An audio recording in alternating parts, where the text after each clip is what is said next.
தம்பி இங்க பேசுறதுலாம் ரொம்ப அடாவடியா இருக்குப்பா.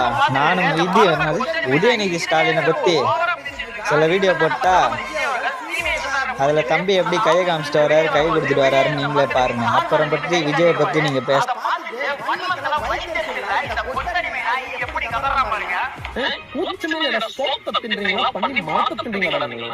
மனசாட்சி ஏதோ சிபிஐ ஆபீஸ் வெளியில போய் கை கடிக்கிறதா அப்படி நீங்க கெத்து நினைச்சிருக்கீங்களா? அத அப்படியே ஒரு மாசம் நினைச்சிருக்கீங்களா? பக்கா மாசம் பிளாஸ்ட் அப்படின்னு நினைச்சிருக்கீங்களா?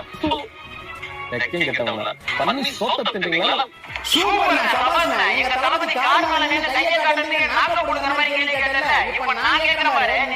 மாவட்டம் தானே திமுக கட்சிக்காரன் தானே நியாயமா பேசுறவங்க தானே. அதே கிருஷ்ணகிரி மாவட்டத்துல 2 வயசு குழந்தைய பாலியல் பலாத்காரம் பண்ணி ஒரு திமுக கட்சிக்காரன் அந்த குழந்தைய கொலை பண்ணிட்டான். அந்த அநீதிக்கு எதிராக ஒரு வீடியோ கூட போடாம வாங்கி தப்ப போயிட்டு